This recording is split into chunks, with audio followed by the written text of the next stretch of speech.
Il était une fois Monteux Bahut.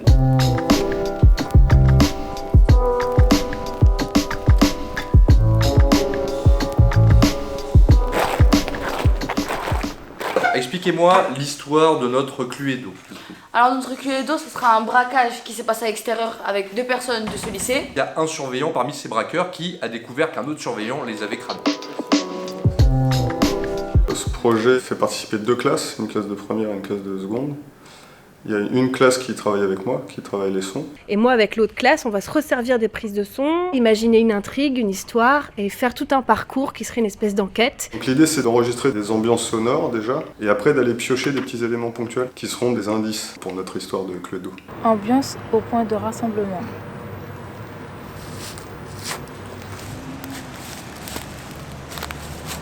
L'idée, en fait, principale du projet, c'est d'essayer de redécouvrir un établissement auquel on est habitué. Regarder les lieux, les salles de classe, tous les objets qui entourent, qui font partie du mobilier de l'établissement de manière différente. Enregistrement du vent.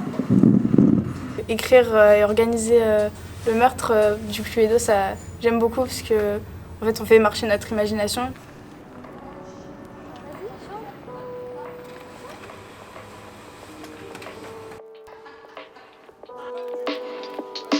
Culturellement, pour les élèves, ce projet est intéressant parce qu'il leur ouvre l'esprit sur une autre manière d'utiliser leurs connaissances.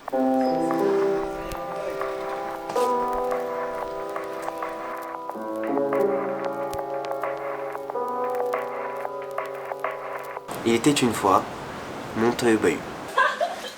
On a décidé de travailler avec les élèves sur une déambulation sonore dans plusieurs lieux de leur lycée, comme si en fait on suivait le parcours d'un élève. On a choisi les lieux où on allait tourner pour avoir de différents sons, les escaliers du lycée en bois, les toilettes, la sonnerie. N'hésitez pas à faire un petit peu aussi, ajouter un peu des petites impros dans ce que vous aviez préalablement écrit. Piste 766. Quentin, qu'est-ce que tu fais là? Je suis mort.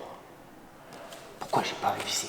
C'est quoi cette manie qu'elle a avec le maquillage? Elle va finir dans un cirque avec tout ce qu'elle se met sur la tronche. Ils vont superposer les sons avec nos voix et à la fin ça donnera un petit court-métrage audio.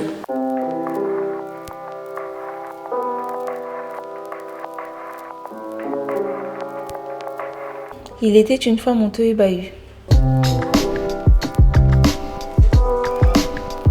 On devait écrire et ne plus s'arrêter. Ça fait qu'on ne devait pas lâcher le stylo et écrire tout ce qu'on voulait, tout ce qui nous passait par la tête. Cet espace doit être le vôtre, vous devez en maîtriser chaque détail. Teste toutes les manières d'occuper la zone du plateau. On raconte un peu la vie du quotidien du lycée, ce qu'on entend, ce qu'on voit. L'idée, c'est d'expérimenter un travail au plateau, qui est aussi avant passé par un travail d'écriture. Pour les premières, le thème, ça a été la place de la femme dans l'espace public, traverser les forêts, qui est la création donc, d'Elisa. Donc ils sont partis de ce thème, ils ont parlé d'eux et le lycée en tant que forêt. Il y a eu une première création sonore avec David S., avec les secondes, qui ont capté des sons de leur environnement, qui est le lycée. Ce sont des enfants qui ne sont pas forcément familiers avec la création sonore dans ce qu'elle peut avoir de non musical. Je les ai familiarisés au travail radiophonique, voilà, c'est-à-dire de la création sonore à partir d'enregistrements, comment raconter une histoire, comment ressentir des choses à partir d'enregistrements du quotidien, comment dégager de la poésie. Ces ateliers ont été une succession de propositions d'exercices et d'expérimentations sur cette notion de l'individu dans l'espace public et du rapport de l'individu au collectif. On joue un rôle à 2. Et il y a un guide et il y a un aveugle. Et le guide, il doit prendre l'aveugle par la main pour la diriger en toute confiance. Si vous avez un doute, vous regardez ce que font les Pour autres. la restitution, la forme qui sera présentée au public sera une forme composite à la fois avec cette création sonore de la classe de seconde et la création plateau imaginée sur le son.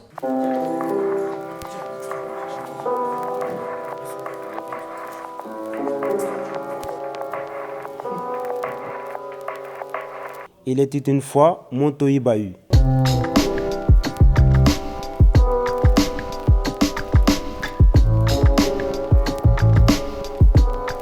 Milan Hotal a créé une pièce radiophonique en alliance avec Pierrick Mouton, qui est monteur de son. Ils ont créé plein de petites capsules sonores Et après, le but avec les premières, c'était de récupérer ces capsules sonores et de créer une représentation théâtrale avec ce son. Donc c'est un projet pluridisciplinaire. On a créé une pièce où on a travaillé tous ensemble pour créer un plateau de télé. On a quelques invités qu'on va interviewer et on a répété nos scènes avec Clémentine petit à petit.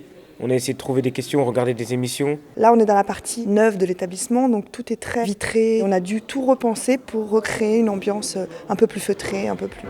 Donc ils ont dû travailler sur l'espace.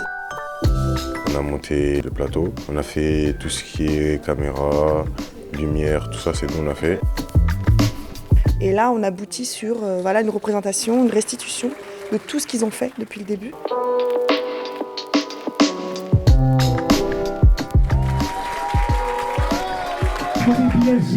Grand photographe qui est actuellement exposé à la MoMA aux États-Unis. Je suis le créateur qui a créé la fusée qu'on va envoyer dans l'espace.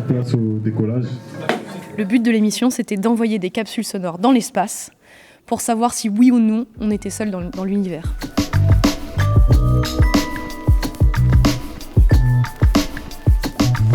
Moi, je leur ai écrit une espèce de déroulé, d'émission. On l'a lu une fois, ils ont enlevé les papiers et ils ont tout inventé, quoi. Il était une fois, Montoya Bayou.